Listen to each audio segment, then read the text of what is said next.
I heard that it was your 2025 goal to build muscle mommy calves. What's up, you guys? Welcome back to my channel. For this week's video, I'm gonna be taking you through one of, if not my most highly requested exercise / tutorial video of all time, and that is how to grow awesome calves. So this is gonna be my top 3 calf building exercises. I'm gonna give all the form breakdown and tips on how to grow amazing calves. So let's go. Calf mommy exercise numero uno. Number 1. We're gonna be doing the standing calf raise machine. Now, let me explain why the standing calf raise machine makes the absolute top 4 list here, okay? And it's number 1 spot, actually.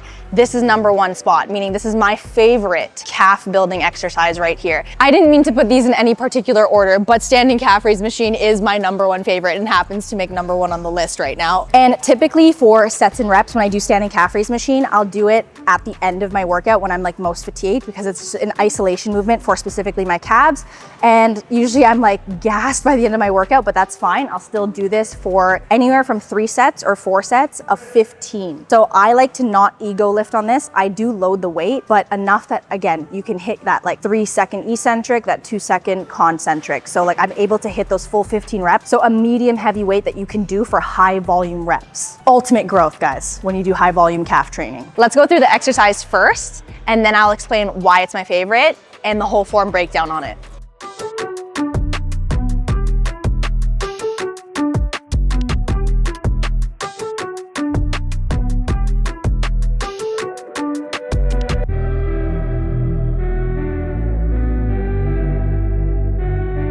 This is my favorite calf building exercise because you can actually hit a full range of motion, meaning a full stretch throughout the entire movement. A seated calf raise machine versus a standing calf raise machine, if I were to choose between the two, I would always choose the standing calf raise machine. Hence why this is literally my favorite, because in a seated calf raise machine, your knees are kind of like stuck in that 90-degree position. Think about when you're sitting down on the seat of a seated calf raise. It's not that it's not gonna be ineffective for building muscle or obviously building strength in your calves, but is it the most ideal if you were to choose between the two? No, because your knees are fixed in that position and it kind of hinders your range of motion and your full stretch in the calf muscle. Because when your knees are kind of fixed in that one place, it limits your ability to go on that full deep stretch on the way down and then that full pointed toe on the way up. Versus when you're standing on a standing calf raise machine, my knees aren't fixed in a seated 90-degree position. My knees are able to freely let my calves fall all the way down as far as they can stretch and then all the way up.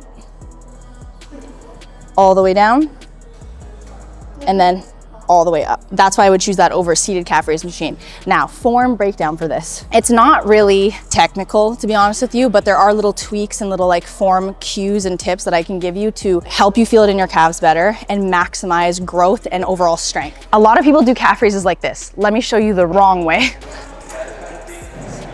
Okay, you see how I'm kind of just like bouncing up and down on the calf raises? That bouncing up and down is just like flying through the movement. Again, like as if you were to do an RDL, if you were to do a shoulder press, like flying through the movement or flying through the movement like this. Where's the tension in your glutes, for example, if you're trying to target your glutes in an RDL? If you're not like speeding through your RDL, why would you speed through your calf raise, right? A lot of people are doing like, the problem is with a lot of people that try to train their calves, they're doing too many partials, which means like half reps or like quarter rep, and they're going too fast in the movement. So 2 things that are wrong with that. You're not going full range of motion, so full ROM, and so meaning you're not getting the full stretch because too many of you are doing like too many partials on the movement, like you're coming down just a little bit and then shooting up already. And then number 2, the other issue is you guys are going way too fast throughout the movement. So you're like almost like bouncing, like, you know what I mean? Like you're doing like jump rope. With this, it's not like jump rope, okay? This, you have to take your time throughout the movement on the eccentric, which is on the way down, and then on the concentric, which is on the way up. So about a 2 to 3 second count in your head, like 1 Mississippi, 2 Mississippi, 3 Mississippi. Feel that stretch. 1 Mississippi, 2 Mississippi, 3 Mississippi. Maybe 2 seconds on the way up. So 3-second hold on the eccentric, 2-second shoot up on the concentric. That's how it should be, like a 5-second movement per rep. That's how like controlled a calf raise should be. And then you're gonna get the maximum growth and the maximum strength build out of that. Other form tip for foot placement on the calf raise machine, okay guys? Under the ball of your foot here, you're not gonna place that like all the way up here,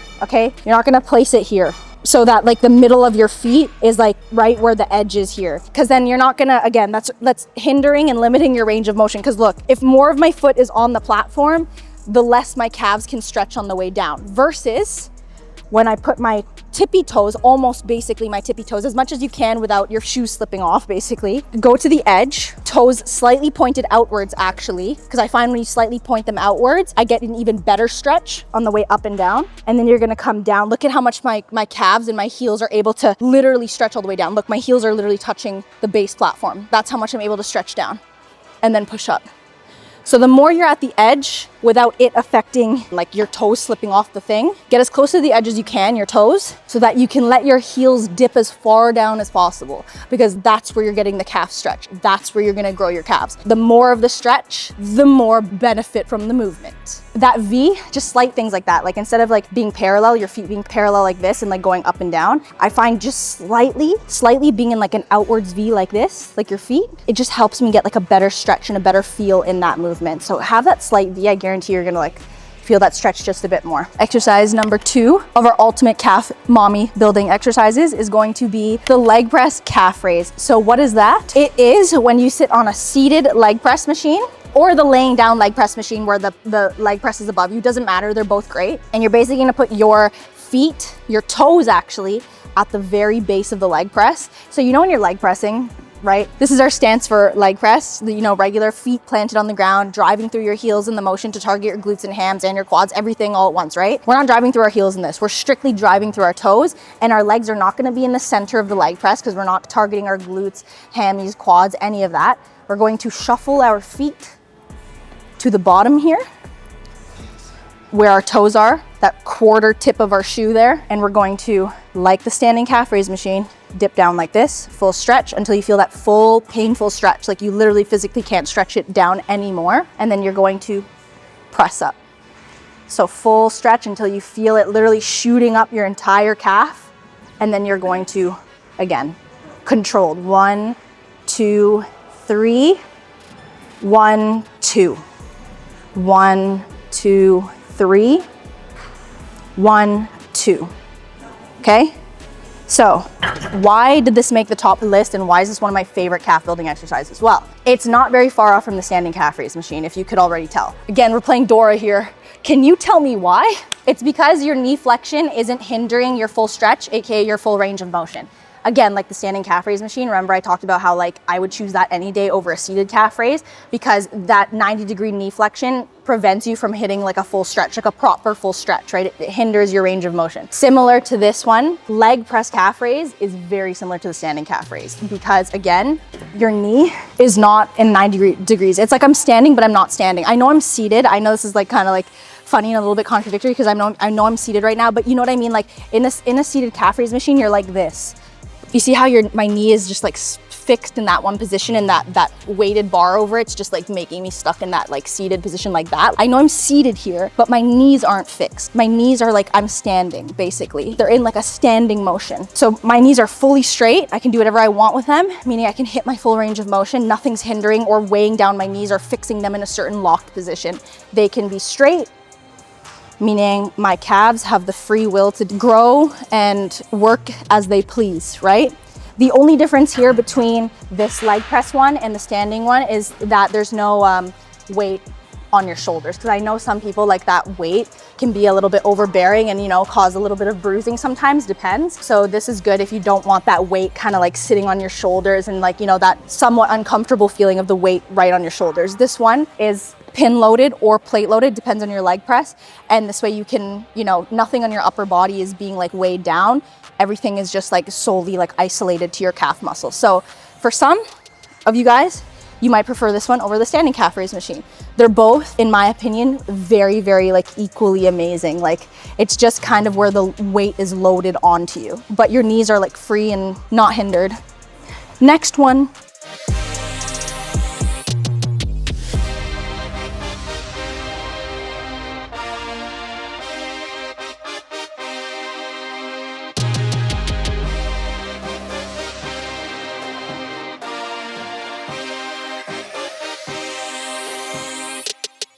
You guys knew that the list was gonna have something unilateral because you know when you're structuring workouts or any sort of movement for growth of a specific body part, doesn't matter if it's your shoulders, doesn't matter if it's your glutes, doesn't matter if it's your hammies, doesn't matter if it's your calf. When we're trying to target those different muscles, there needs to be unilateral work in there. Unilateral meaning one at a time. So whether that's one shoulder at a time, one bicep at a time, one glute at a time, one literal leg at a time. That's what unilateral is. And why do we do unilateral movements? Because we're trying to avoid any muscle imbalances and strength imbalances. So number 3 on the exercise list is going to be, of course, a unilateral exercise. That is one of my favorites for building calves and to target any imbalances or to prevent any aesthetic or strength imbalances in our calves. And that is gonna be single leg calf raises. And I'm gonna hold it instead of with a dumbbell. I find that a plate is better on my grip strength. So it's up to you. You can do a dumbbell, you can do a kettlebell, you can do a plate. For all I care, grab a weight, even do it body weight at home if you don't have access to weights. It's still a good unilateral exercise. Doesn't matter if you do it weighted or non-weighted. Of course, preferably with the weight to progressively overload. Now, I use a plate, again, just because of my grip strength issues. You wanna get something a little bit raised. So I'm on this little bit of a funky machine right here. So I know we're looking at this probably like, how do I find that specific kind of machine to do this on, Maddie? Don't worry. Basically, all you need is something elevated. Like, look, there's this random machine here. I'm gonna show you guys. This is also elevated. I could do calf raises on this if I wanted to. Basically, just get anything that's like an elevated surface, but also something that you can kind of like grab onto. That's why I'm using this specifically, because it has this little elevated platform for me to do calf raises, but it also has all this stuff in front of me that I can literally hold on to. Like I can grab, because with a single calf raise, you actually do want something to hold on to keep yourself controlled. Again, you guys know I'm all about like core control, engaging your core, this and that, to maintain your balance on unilateral movements and stuff like that. But when it comes to such an isolation movement like the calf, and our calves, I know you guys know this, calves are already really hard to grow. And so when it comes to isolating my calves, I really don't care to have any sort of like pro balance on this. Don't be ashamed to like hold on to something and hold on to something tight to really help you isolate one leg at a time. That's why I'm like actually for holding on to stuff for this versus like, you know, keeping full like core control and showing how impressive your strong core is. It's great. Core control is really important for balance, but for this specifically, because our calves, we're really trying to grow our calves here. You don't want to think about any other body part being engaged in this movement, because we want to isolate our calves to the T, isolating the calves to the T. Your mind muscle connection going strictly to the calves. The stretch, the ROM, everything, the growth going strictly to the calf. Nothing else you really want to be kind of involved. Hence why, get on an elevated surface where you can hold on to things. Again, you guys know the foot placement. We've gone over it the whole video. The kind of quarter tip of your shoe on the elevated surface. 3-second eccentric, 2-second concentric. And that's why I've put this unilateral movement as our third and last calf building exercise for today, to really isolate and focus on each calf at a time to prevent any muscle imbalances or strength imbalances or aesthetic imbalances.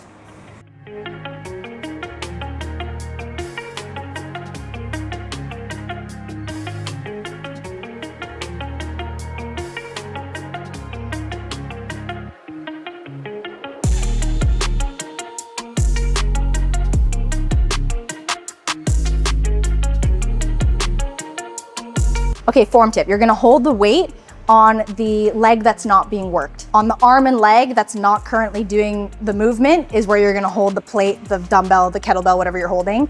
And then the working leg is gonna be, that hand's not gonna be holding the weight. You're actually gonna be holding on to whatever you have in front of you or beside you. And then see how the weight here is here, not getting in the way of my calf raise.